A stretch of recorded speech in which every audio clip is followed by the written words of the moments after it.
Hi everyone, Gary here from the Australian Cleaning and Restoration Academy. Well, what a big week I've had. So we had lots of great students this week, plus I've had two separate insurance companies. It's now the end of Friday, one more to go on Monday, having a fantastic time down here in Newcastle at the RPF Training Centre. So it's Interactive Training Centre, it's fantastic. I want to give you a couple of tips about timber. So timber, there can be a lot of different reasons why your timber can read anything. I got a piece of timber here, and if I'm using a non-invasive moisture meter, right, I can actually make that timber between 5 and 28% just by manipulating specific gravity. So you need to know the specific gravity of it. A lot of the time, the language that's getting used is people go, oh, I'm on a particle board floor and it's 15%. No, it's not. Why not? Because it's a wood moisture equivalent, because it's not an absolute moisture content, because that moisture meter is not calibrated to that material. Now, if you have a moisture meter that's calibrated exactly to the resin that they use in the particle board, then that's different. Then you can choose it's either melamine or phenolic or whatever resin it might be. If you know the manufacturer and you know the resin, you can put it into your meter.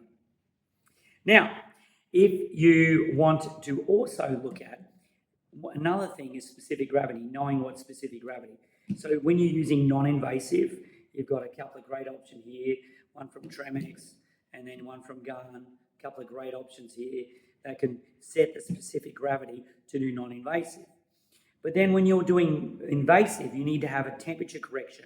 Now, a lot of the time, what people are trying to do is use a laser, and I saw a video just recently with a laser adding onto a can of drink, and the reflection it has off metal is completely different than the reflection it has off building materials, let me tell you. So what emission reflection setting do you have it on? A lot of these guys don't understand emission reflection settings for lasers to understand how it reflects off different building materials. So at the end of the day, laser can be sort of 10 to 15% out if you've got on a building material. But if you want to be more accurate, you really need to have a temperature sensor. And the temperature sensor picks up the exact temperature of the surface of the material, where it's way more accurate than a laser is. Okay, so then what you need to do is some meters are set to 20 degrees. So if you go in there and you take a reading and it's reading, say, 15% at 20 degrees. But then if the temperature of the timber is 40 degrees, that meter might say 12%. And you're going, was it 12%? No, because you have to do the math. And which technician's going to sit there and do the math? Wouldn't it be better if you had a meter like so that you can put the temperature in there? Like a meter like so that you can put the temperature in there? So it does a self-correction for you, that you can put the surface temperature in there? That you can put the surface temperature in there? Wouldn't it be really good if you had a meter that does that? Why would you want to sit there and do the math? It's easy when you've got a meter that does it for you. So make sure you know about specific gravity. Happy to help you about specific gravity as well as temperature correction to know what percentage moisture your actual timber is.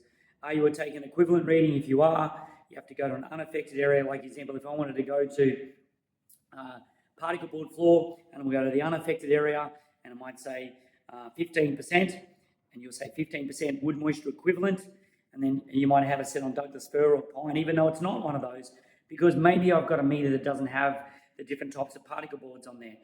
Then you could go to take a reading in the affected area, and it might read the affected area, it might read 18%. And if it reads 18%, you got 18% wood moisture equivalent.